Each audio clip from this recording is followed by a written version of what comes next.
కార్డ్కి అప్లై చేస్తున్నారా, అయినా కూడా క్రెడిట్ కార్డ్ రావట్లేదా, మీ అప్లికేషన్ రిజెక్ట్ అవుతూ ఉందంటే ఆటోమేటిక్గా మీ క్రెడిట్ స్కోర్ తగ్గిపోతుంది.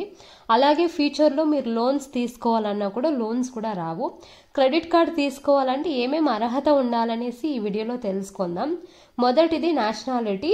ఇండియన్స్ అయినా నాన్ ఇండియన్స్ అయినా కూడా క్రెడిట్ కార్డ్కి అప్లై చేసుకోవచ్చు.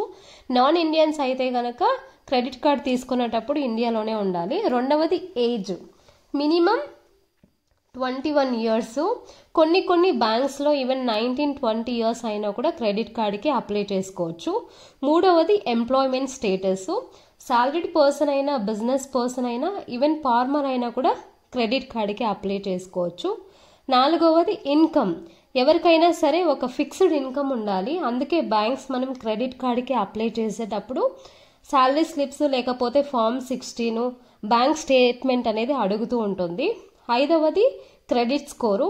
మినిమం 650 నుంచి 750 ఉండాలి. దానికన్నా తక్కువ ఉంటే మనం క్రెడిట్ కార్డ్కి అనేది అప్లై చేసుకున్నా రాదనమాట. ఇవన్నీ ప్రాపర్గా ఉంటే డెఫినెట్గా మీరు క్రెడిట్ కార్డ్కి అప్లై చేసుకోవచ్చు. ఈజీగా మీకు క్రెడిట్ కార్డ్ వస్తుంది. ఈ వీడియో మీకు నచ్చినట్లయితే లైక్ చేయండి.